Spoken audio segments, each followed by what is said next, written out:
My wealthy roommate needed a fake boyfriend for his brother's black tie wedding, but his family thought we were real gay love story. Hello everyone. Before we begin today's story, I have a small favor to ask. Please hit the subscribe button and turn on the notification bell so you never miss any of our channel's new videos. It is quick, completely free, and one of the best ways to support us as we continue bringing you more dramatic, heartfelt, and emotional stories like this one.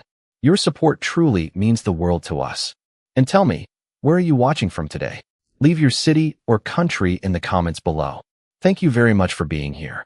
Now, let us return to our main character. I need a boyfriend by Friday, and apparently you are my best option. Evan Brooks stopped with his fork halfway to his mouth and stared across the kitchen island at Adrian Whitmore.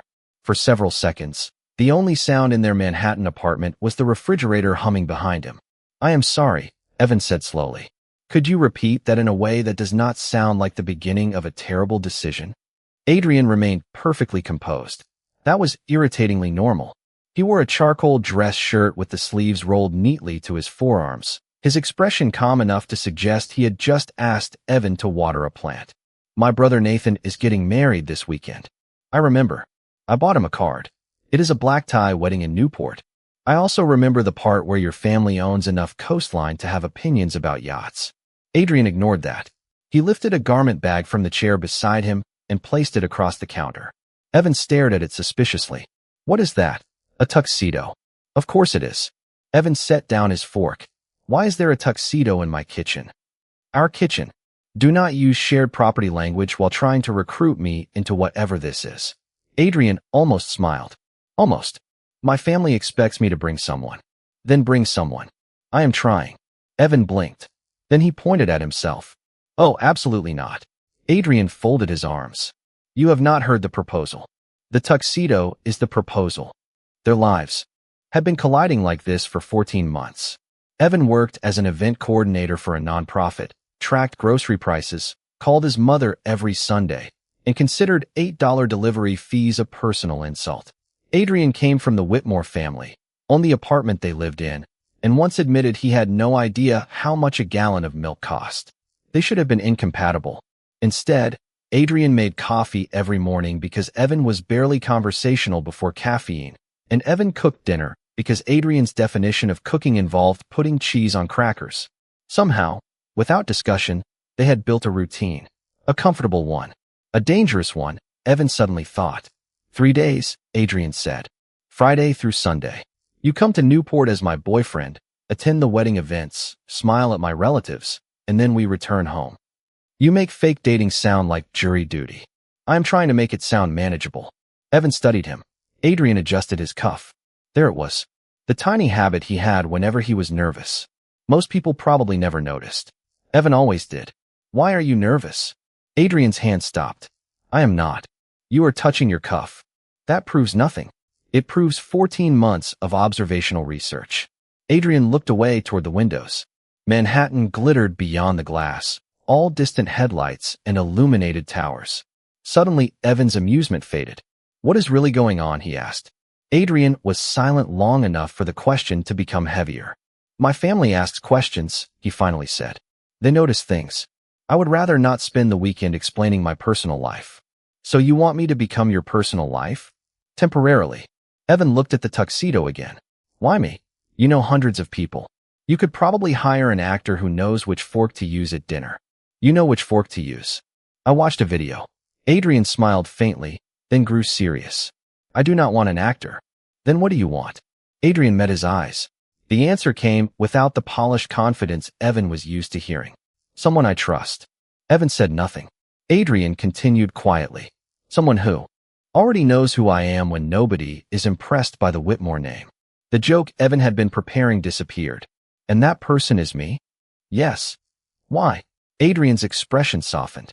Because you are the only person I can bring into my family's world and trust to still look at me the same when we leave. Evan glanced at the garment bag, then back at the man who remembered his coffee order, complained about his pineapple-shaped lamp, and always left the hallway light on when Evan worked late. 3 days, he told himself. 1 wedding. 1 ridiculous favor. Fine, Evan said. I will do it. Adrian's shoulders relaxed. Evan noticed that too. Then Adrian smiled, genuinely this time. And Evan had the uncomfortable feeling that pretending to be Adrian's boyfriend might not be the dangerous part. The dangerous part was how easily saying yes already felt real. By 9 o'clock that night, Evan had turned fake dating into an administrative procedure. "We need rules," he announced, sitting at the kitchen island with a yellow legal pad and the determined expression he normally reserved for nonprofit budgets. Adrian stood across from him, making coffee. "We are pretending to date for 3 days, not negotiating a peace treaty. That attitude is exactly why we need rules." Evan wrote Rule 1 at the top of the page. "No ridiculous pet names." Adrian placed a mug beside him. "Define ridiculous." "Sweetheart, honey, pumpkin, anything involving desserts, flowers, or small woodland animals." "Darling." Evan pointed his pen at him. "I will walk back to Manhattan." Adrian smiled. "Noted." Evan wrote the second rule. "No inventing memories without warning me. If your aunt asks about our first date, you cannot suddenly tell her we went skiing in Colorado." "You hate skiing." Evan stopped writing. "How do you know that?" "You complained for 20 minutes when your office retreat suggested it." "That was 18 months ago." 14. "You moved in afterward." Evan stared at him. "That is unsettling." "I listen when you talk." Adrian said it casually, then took a sip of coffee. Evan looked back at the page before his face could reveal anything inconvenient. Rule 3. No. Couple behavior when nobody is watching. Adrian raised an eyebrow. "What qualifies as couple behavior?" "You know, holding hands. Standing unnecessarily close. Looking at me like that." "Like what?" "Exactly like that." Adrian laughed. Evan wrote the final rule more slowly. "And no kissing unless there is absolutely no reasonable alternative." The room went quiet. Adrian looked at the words. "I doubt that situation will occur." "Excellent. Excellent." Evan underlined the rule twice. Then came rehearsal. Their fictional relationship had supposedly started 4 months earlier after dinner at a small Italian restaurant in Greenwich Village. Adrian suggested they use real details whenever possible so they would not have to memorize unnecessary lies. That sounded sensible until Evan realized how many real details Adrian already knew. "My coffee order?" Evan asked. "Medium roast, 2 sugars, a little cream." "Favorite dessert?" "Key lime pie." "What do I do when I am stressed?" "Clean the kitchen while claiming you are not stressed." Evan narrowed his eyes. "That could apply to anyone." "You alphabetize the spices before your annual performance review." Evan slowly lowered his pen. "That was one time. It was memorable." Evan changed tactics. "Fine. Your turn. You hate crowded elevators. You pretend not to watch cooking competitions, but you know every judge. You loosen your tie after difficult calls with your father. You drink coffee black unless you have slept fewer than 5 hours. Then you add sugar." Adrian's expression shifted. "How do you know how much I sleep?" "Your bedroom light reflects in the hallway." Silence settled between them. Evan looked down at the legal pad. The absurdity suddenly became obvious.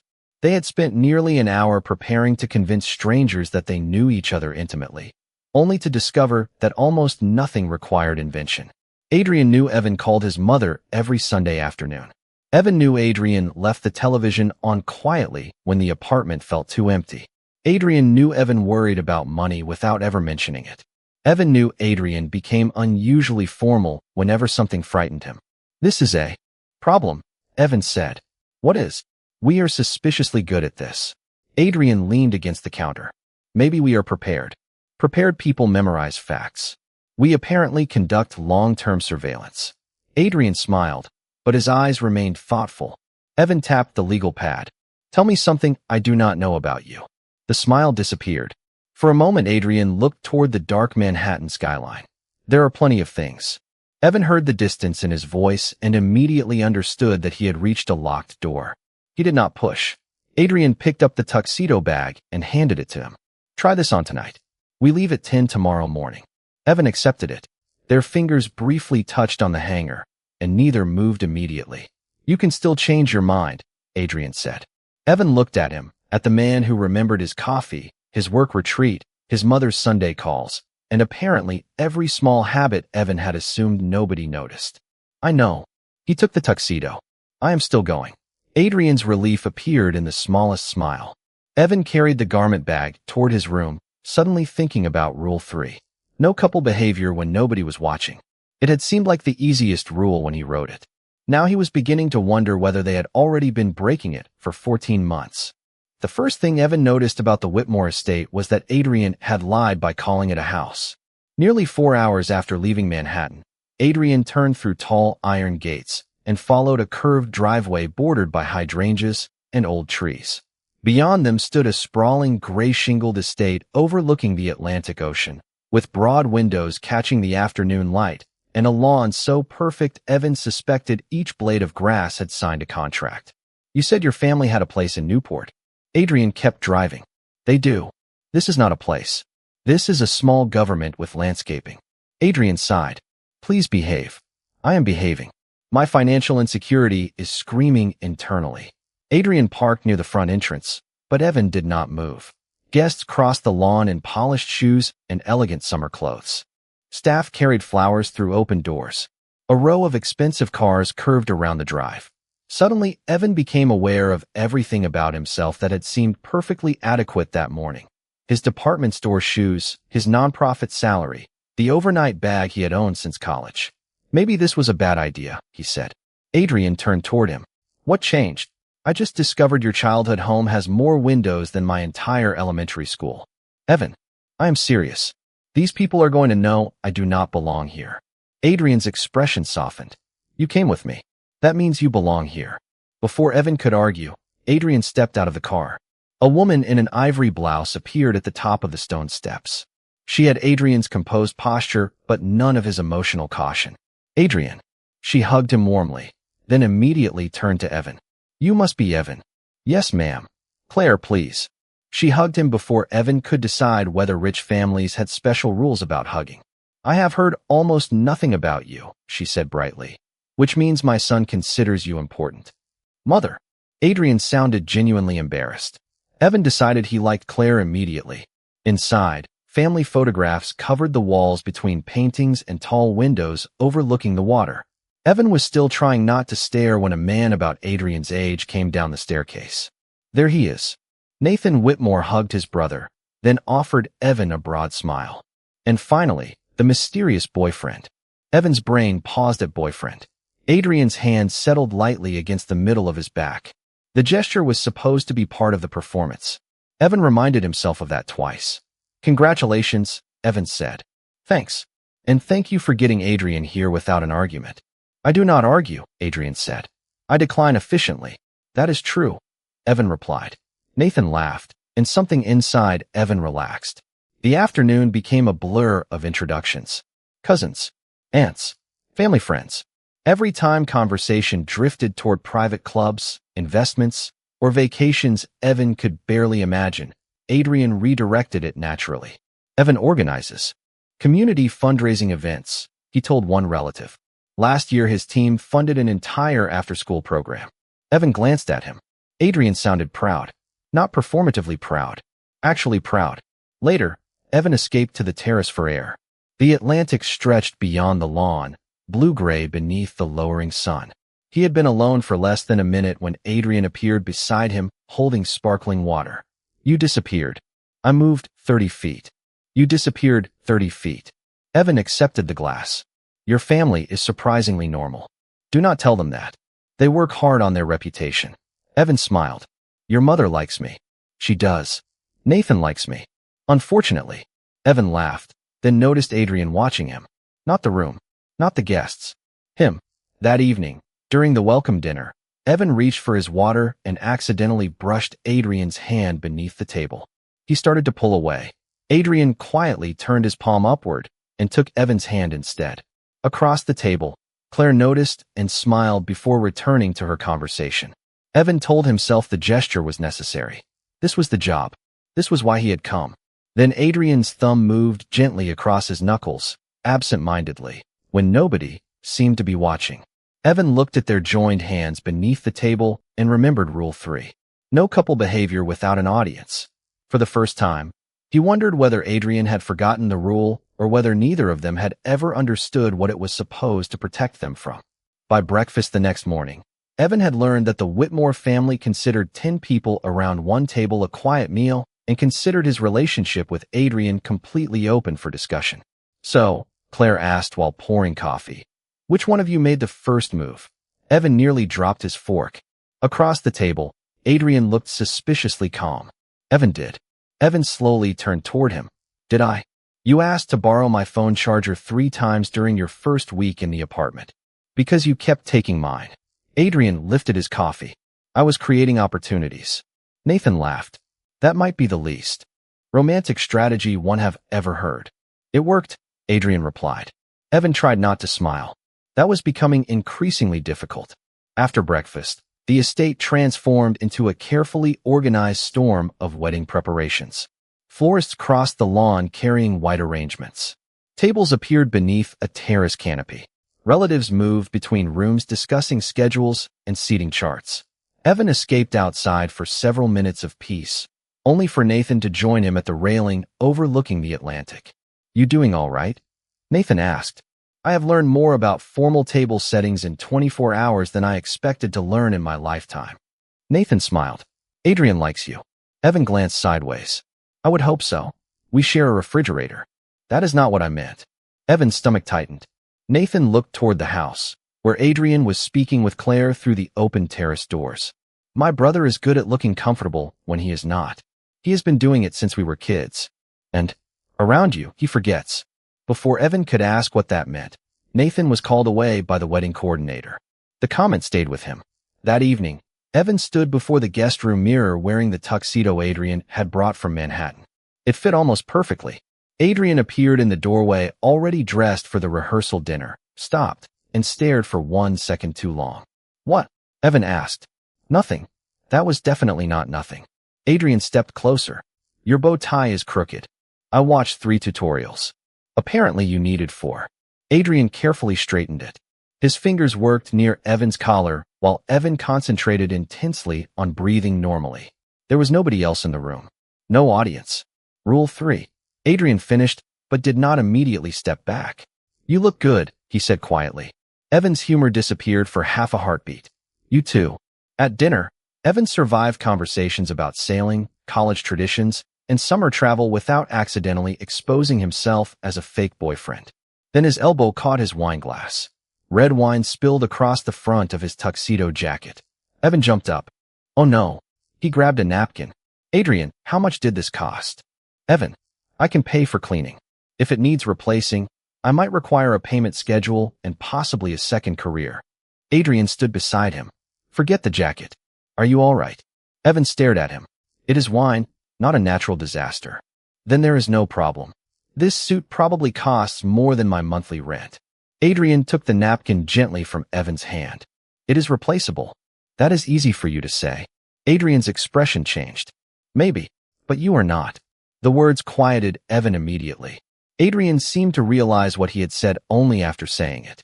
I mean, you matter more than a tuxedo. That version was significantly better. Adrian smiled, relieved.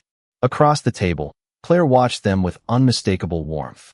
Later, after Evan changed into a borrowed jacket, Nathan passed him near the ballroom doors. You know, Nathan murmured. You two do not have to keep performing when nobody is watching. Evan turned sharply. What does that mean? Nathan only smiled before walking toward his fiancée. Evan looked across the room. Adrian was standing beside a tall window, listening to his mother. As if he felt Evan watching, he looked up. Their eyes met across the crowded room, and Adrian smiled that small, unguarded smile Evan almost never saw around anyone else. Evan suddenly remembered the bow tie, the hand beneath the table, the coffee waiting every morning, the hallway light left on when he worked late. The frightening part was no longer that the Whitmores believed they were in love. The frightening part was how much evidence Evan could find that they might not be entirely wrong. The truth found Evan before he was ready to hear it. The rehearsal dinner had ended, the last glasses were being cleared, and most of the Whitmore family had disappeared upstairs when Evan remembered he had left his phone near the terrace. He was crossing the quiet hallway when voices drifted from the library. Claire was speaking. I am happy you brought Evan, but you know you never had to prove anything to us. Evan slowed. Adrian answered, too quietly for him to catch every word. Then Claire said, Nathan was worried because you kept avoiding the subject. Nobody asked you to invent a boyfriend. Evan stopped. Invent. The word changed the temperature of the room. He stepped away before they could see him and walked through the terrace doors into the cool Newport night. The Atlantic stretched beyond the lawn, dark beneath the moonlight. Evan reached the stone path near the garden before he heard Adrian behind him. Evan. He kept walking.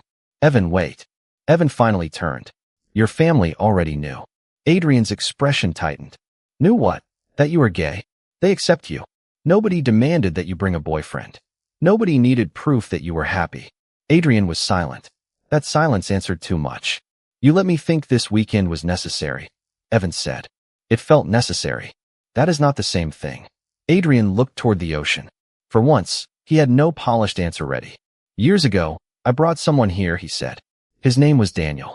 I believed he cared about me. Evan's anger paused, though it did not disappear. Adrian continued. Eventually, I realized he cared more about what being with me could provide. Invitations, connections, trips. People returned his calls because he mentioned my family name. Adrian adjusted his cuff, even though it was already perfectly straight. When the relationship ended, I stopped bringing anyone home. Evan's voice softened despite himself. What does that have to do with me? Nathan kept asking whether there was someone in my life. Not because he cared whether that person was a man. Because he thought I was lonely. Adrian gave a small, tired laugh. He was right. The ocean breeze moved through the trees between them. A few weeks ago, he asked whether anyone made me happy, Adrian continued. I said yes. Evan stared at him. You invented someone. Adrian looked directly at him. No. Something in Evan's chest tightened. Then who did you tell him about? Adrian hesitated. That frightened Evan more than an immediate answer would have. He asked for a name. And I gave him yours. Evan forgot every argument he had prepared. Mine. Yes. Before you asked me to come here? Yes. Evan took a slow breath. Why would you do that? Adrian looked frustrated, but only with himself. Because Nathan asked who made my life better, and you were the first person I thought about. Evan looked away. The words were too warm for a conversation that was supposed to be about betrayal. You should have told me the truth. I know.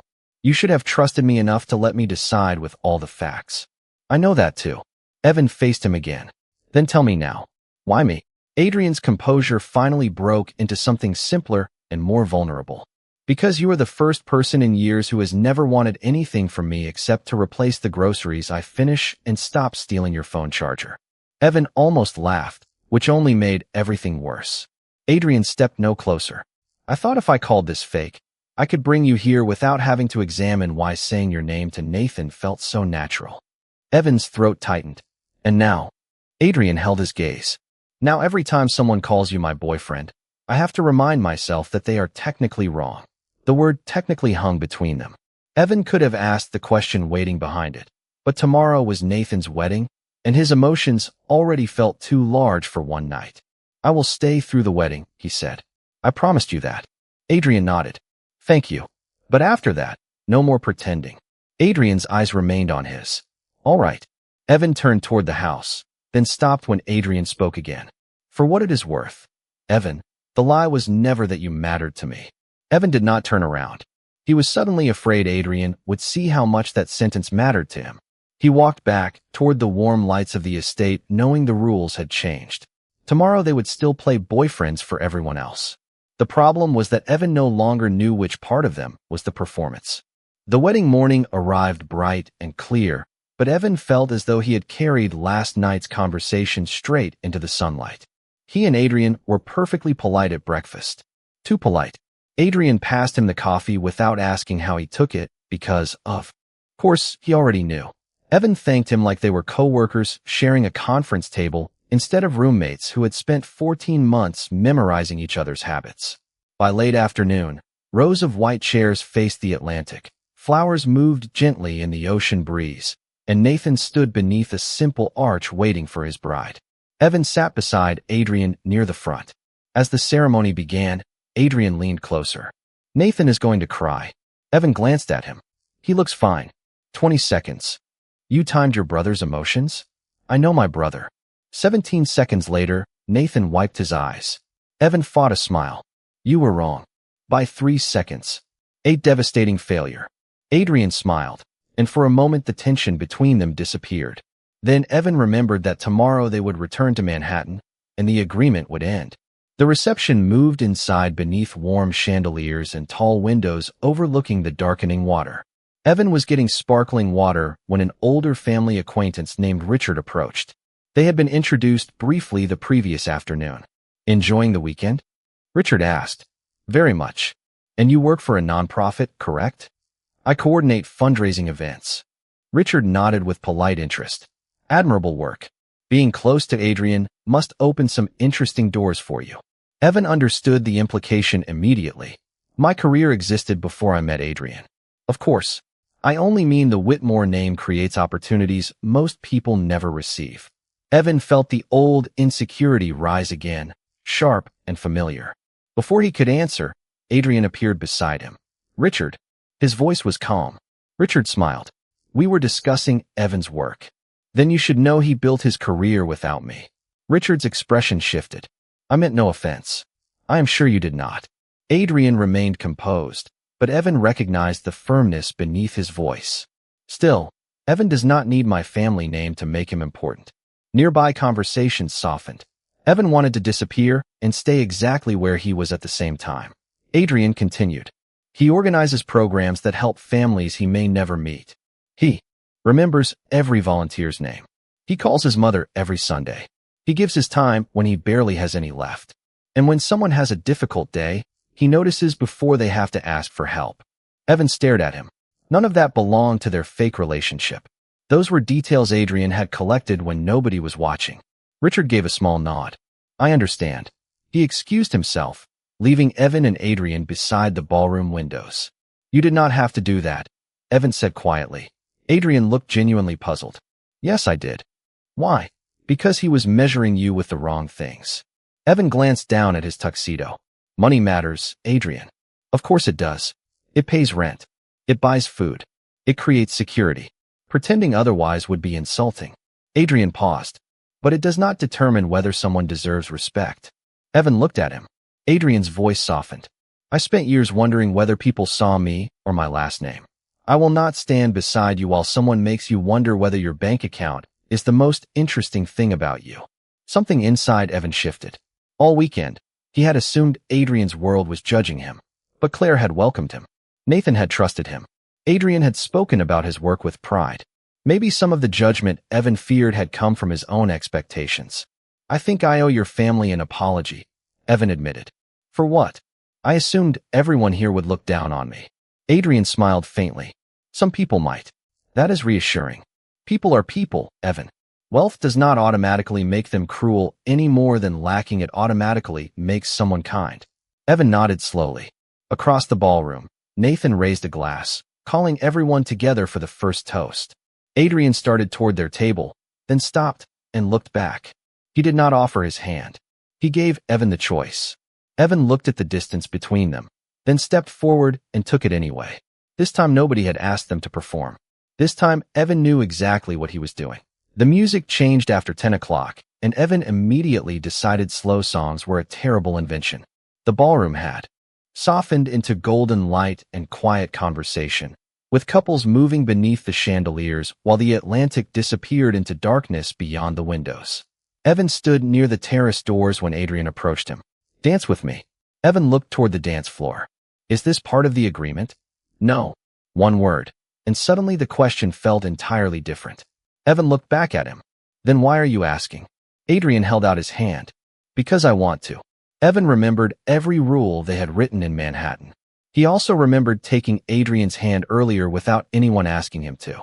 Apparently the rulebook had become decorative. He placed his hand in Adrian's. "If you step on my shoes, I am charging you for them." "I thought we established that money makes you uncomfortable." "Not when replacing footwear." Adrian laughed as they joined the other couples. His hand rested carefully against Evan's back, respectful and steady, while Evan held his shoulder. They moved easily together, which Evan found deeply suspicious. "You know how to dance," Evan said.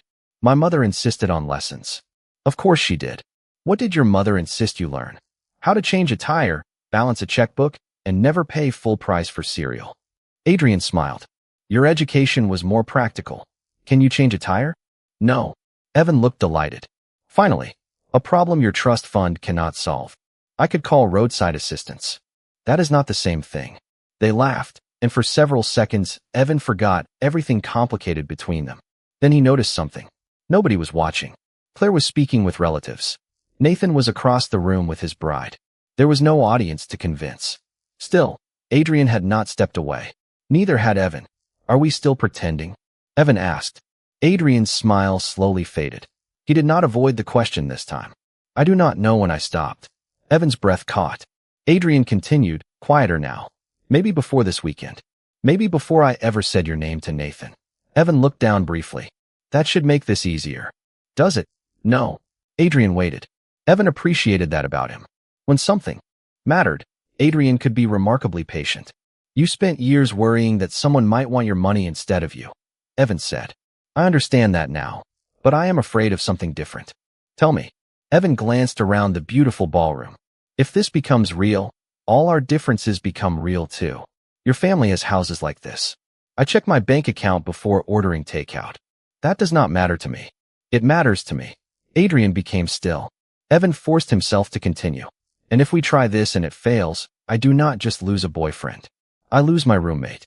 My best friend. Maybe my home.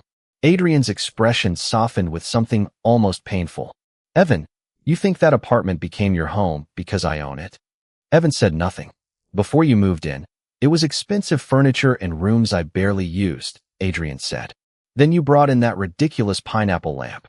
You are obsessed with that lamp. It is objectively terrible. Evan almost smiled. Adrian's voice grew softer. You started leaving dinner for me when I worked late.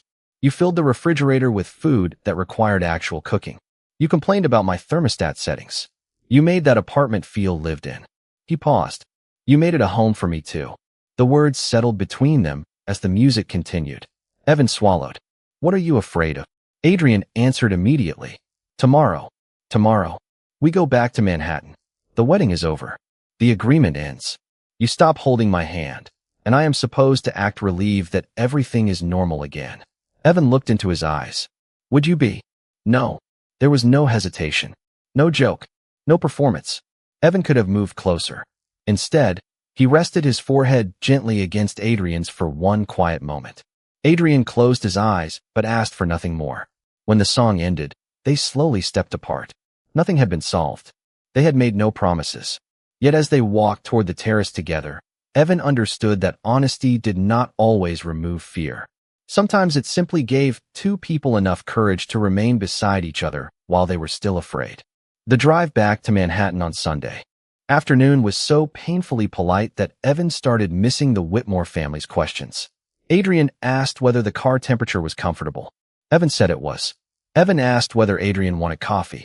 Adrian said he was fine. They discussed traffic, road construction, and the possibility of rain, which was impressive considering both of them had spent the previous night admitting that returning home frightened them. When the Manhattan skyline finally appeared, Evan looked through the window and wondered how something so familiar could suddenly feel uncertain.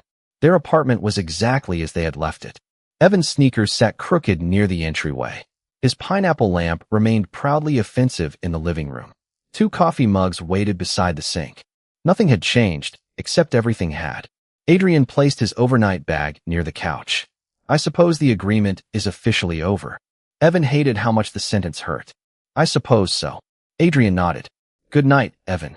Good night. No hand on his back. No quiet smile meant only for him. No reason to pretend. The absence followed Evan into his room. On Monday morning, he returned the tuxedo before work. Handing the garment bag across the counter felt strangely final, as though he were returning proof that Newport had happened at all. By Monday evening, Evan had made a decision. By Tuesday, 3 cardboard boxes were sitting on his bedroom floor. He told himself moving out was practical. A little distance would preserve their friendship. A new apartment would create boundaries. He repeated these arguments while folding sweaters until Adrian appeared in the doorway. Why are there boxes in your room? Evan kept folding. I am thinking about moving. Adrian went completely still. Why? Because we cannot go back to normal. I know.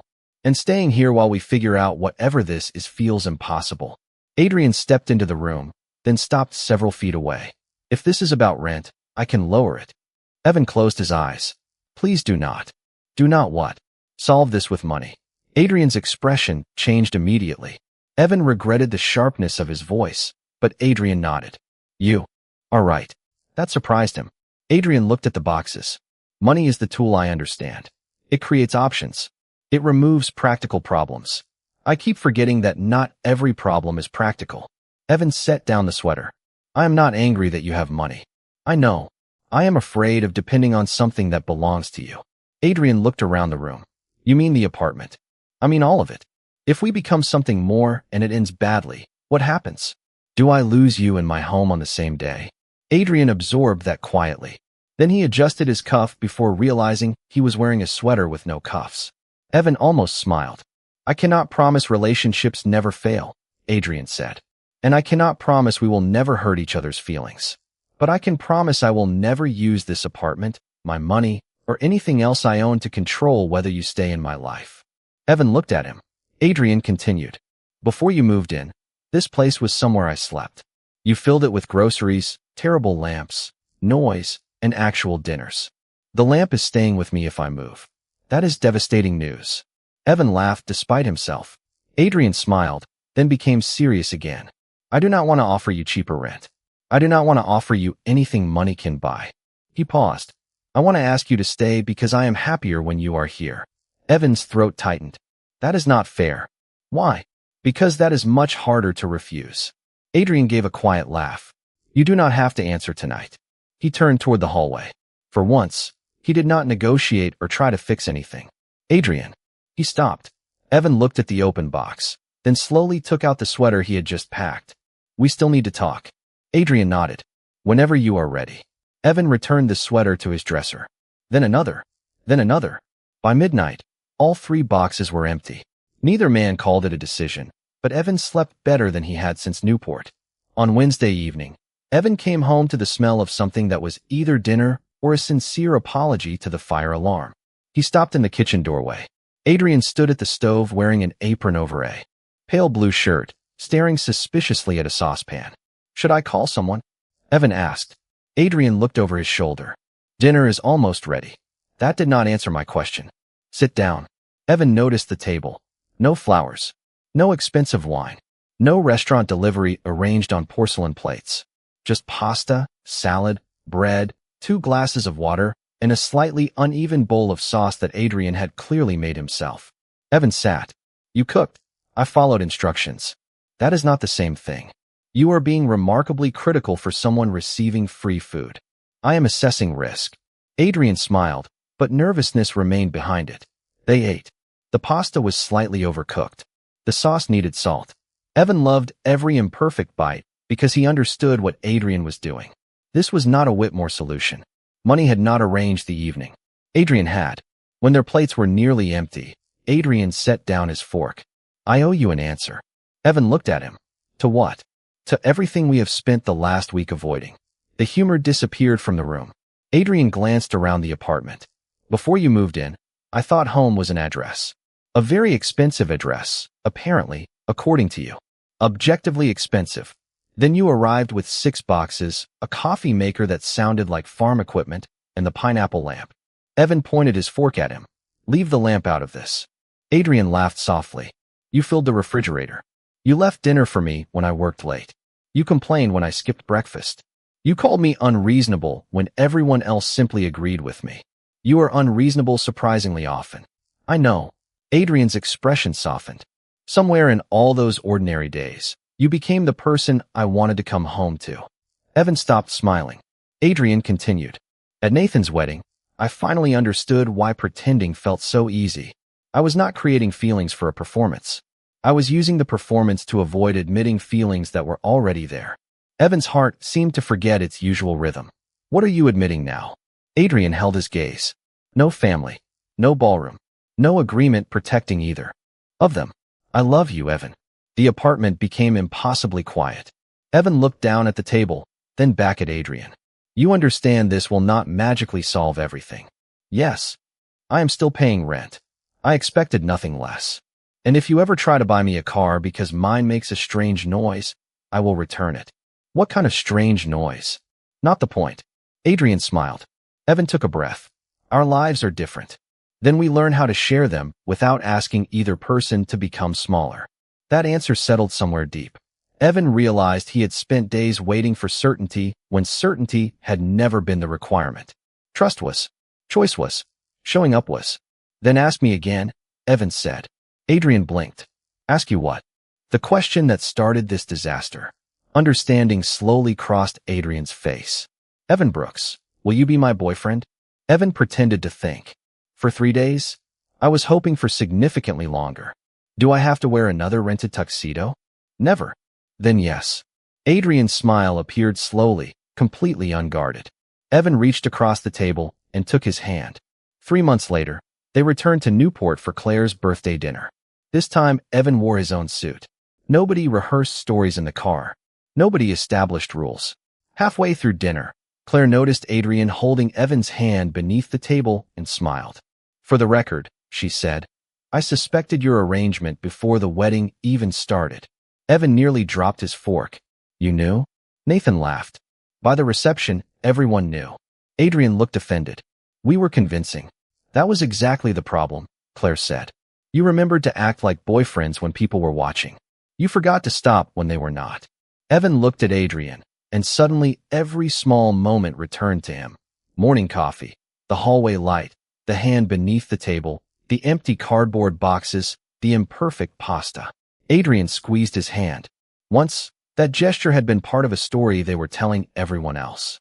Now there was nobody left to convince. Evan finally understood that love had never required him to fit into Adrian's world, and it had never required Adrian to escape his own.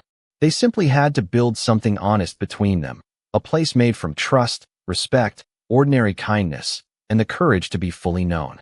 The Whitmores had seen the truth before they had. Evan and Adrian had never needed to become better at pretending. They had only needed to become brave enough to stop.